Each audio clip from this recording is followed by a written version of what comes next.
In this video, we will continue our discussion about coaching parents using evidence-based practices. However, this video is especially appropriate for educators and different practitioners who want to become more systematic with their instruction.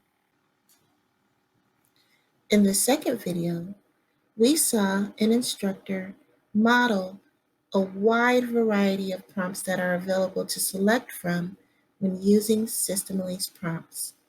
So as we discuss the prompts on this prompting hierarchy pyramid, keep in the back of your mind, what type of prompts would be best for my child or my student based on their needs and where they are currently performing the skill. So let's take a look at this pyramid. The first prompt is the least intrusive prompt, and we are always going to start with the least intrusive prompt after they have had the opportunity to respond independently.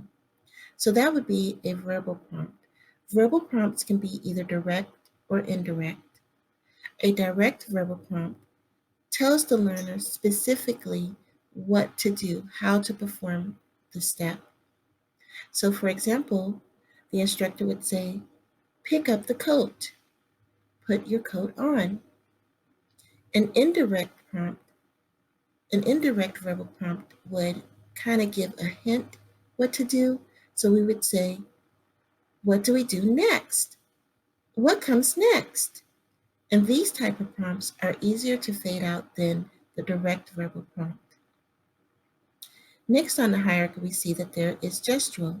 Gestural can come in the form of pointing at the coat, nodding at the coat, so that they are aware that that is a hint that this is the next step that needs to be performed. A model prompt is where the instructor models how to do the step and then allows the learner to perform the step. So that could be where the caregiver puts on their coat and then while the learner is watching and then say, now you do it. And the learner has the opportunity to copy putting on the coat that they just saw. The last one is a physical prompt, and we said that those come in the form of full physical and partial physical prompts. A full physical prompt was where the instructor put his hand over the learner's hand and helped the learner to perform the step correctly. In most cases, that is a controlling prompt because it will ensure that the learner performs the step correctly. But as we said before, we would not select this prompt if they have a touch sensitivity. There is also a partial physical prompt where you are not necessarily holding their hand, but you can guide them, gently touching their wrist and then releasing when they are about to complete the process. So think through the hierarchy, think through the type of prompts that you would think would be the most beneficial for your learner. We are about to watch a video demonstrating an instructor going through the levels systematically, prompting using specific prompts for her hierarchy. But before we watch it, remember that with this method, if the learner does not respond correctly to the stimulus that was targeted by the instructor in the environment to cue the behavior to occur, the instructor will either use a non-controlling prompt, which is a more intrusive prompt, which is a verbal or a gestural or a model prompt, for example, or they will use a controlling prompt. And a controlling prompt ensures that the behavior will occur. While you are thinking about your prompting hierarchy that you want to establish, remember that it needs to progress from least intrusive to more intrusive, and that this method requires that you have a minimum of 3 prompt levels. One of those prompt levels must be the independent level or the target stimulus. So in the video that we're about to see, the instructor is going to use 3 prompt levels. which will be gestural, partial physical, and full physical. And she will use the target stimulus, point to the pig.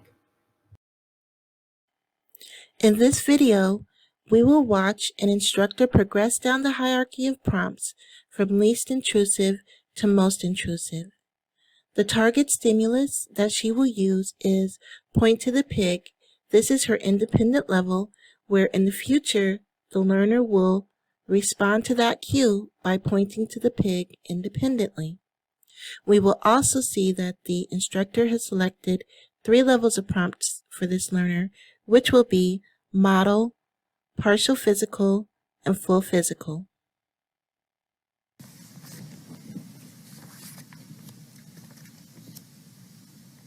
Look. Point to the pig. The instructor has just delivered the independent level, which was the target stimulus, point to the pig. The learner made the incorrect response, so now she will start her prompting sequencing.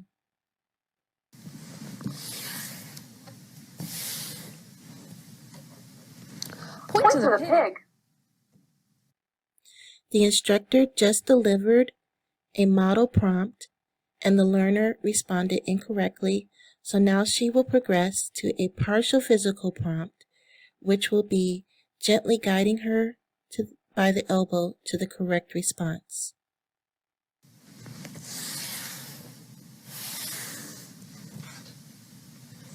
Point to the pig. The learner has made an incorrect response by pointing to the wrong picture, so now the instructor will progress to the most intrusive prompt, which in this case is a full physical prompt. It is the controlling prompt which will ensure that the learner makes the correct response.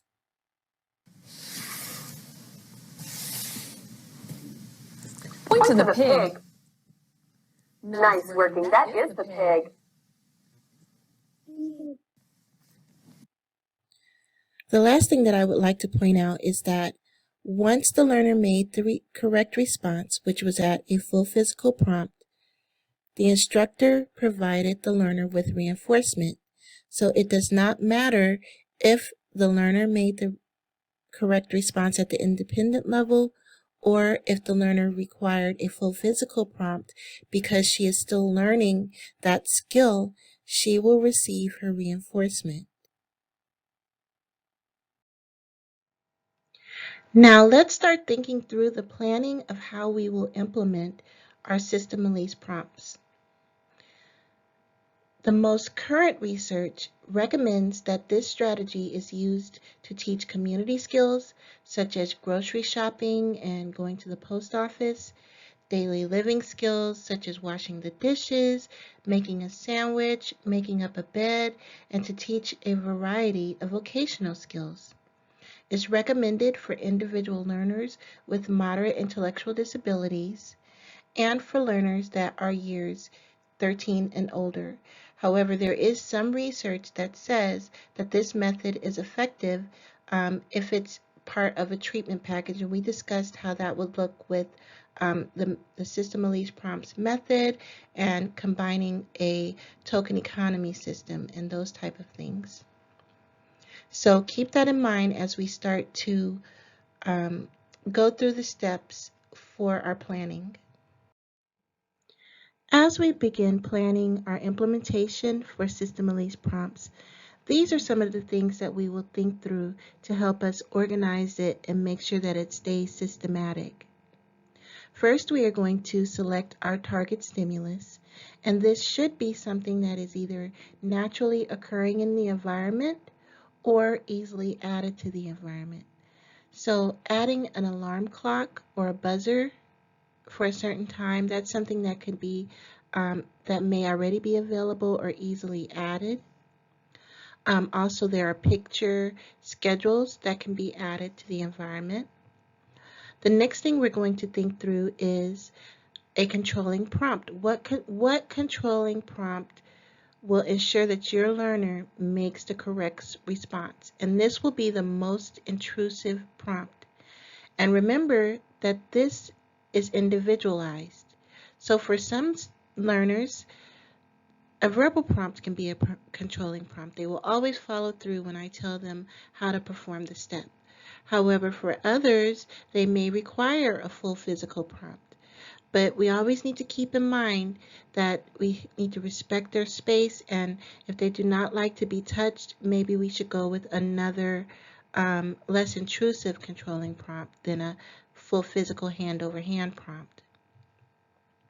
Next, we are going to select our prompt hierarchy, and we need a minimum of 2 since we already have our independent level, which is the target stimulus. Our prompts will progress from least to most intrusive. So some of the examples were verbal prompts, visual prompts, model prompts, physical prompts, and in the second video, we went over a variety of prompts that you can select for your hierarchy. Next, you will decide how long to wait before you provide assistance to the learner if they don't respond. Typically, it's 3 to 5 seconds. However, if the learner needs a little bit more processing time, if 3 to 5 seconds isn't long enough, or perhaps they may have a physical limitation that prevents them from responding that quickly, you can extend it 15-20 seconds. It just depends on the learner. Also, you will decide when to go to a more intrusive prompt. So typically, that will be if the learner makes a mistake at the least intrusive prompting level that you're at. So if you just gave a verbal prompt and they make a mistake, then you will proceed to the model prompt, for example. Decide what you will use for reinforcement, and I usually use the most potent reinforcement I can find if I'm teaching a brand new skill to one of my learners, because I want them to be excited, and that can kind of entice a buy-in for them to really try to learn that task and increase the chances that they will work and respond in the future. Next, you will break down the steps of the skill that you want to teach. This is called a task analysis, but basically it's just a list of the skills that are within the behavior that you want to teach. Before we end the video, let's look a little closer at the final step, which is to break down the steps of the task, or break down the task analysis. This is done from the perspective of the learner. How is the learner going to perceive implementing these steps? So the first thing that you would do is write down the steps that you believe are included in the task, then ask someone else to perform the task. Then perform the task yourself. And in this way, you can add or subtract steps that you have thought were included but weren't, or any missing steps. Lastly, watch the learner perform the task and make adjustments according to their perspective. So when I say that, sometimes I have encountered times when I will generate a task analysis for a student and they have the step out of sequence of how I would have done it. And that's okay. So for example, for washing hands, some students wet their hands before they put the soap on, and other students put the soap on their hands before they wet their hands. Things like that are insignificant because what I want them to do is to be successful with that task. So that's why I'm saying always view it from the learner's perspective and incorporate their perspective whenever possible when generating your task analysis.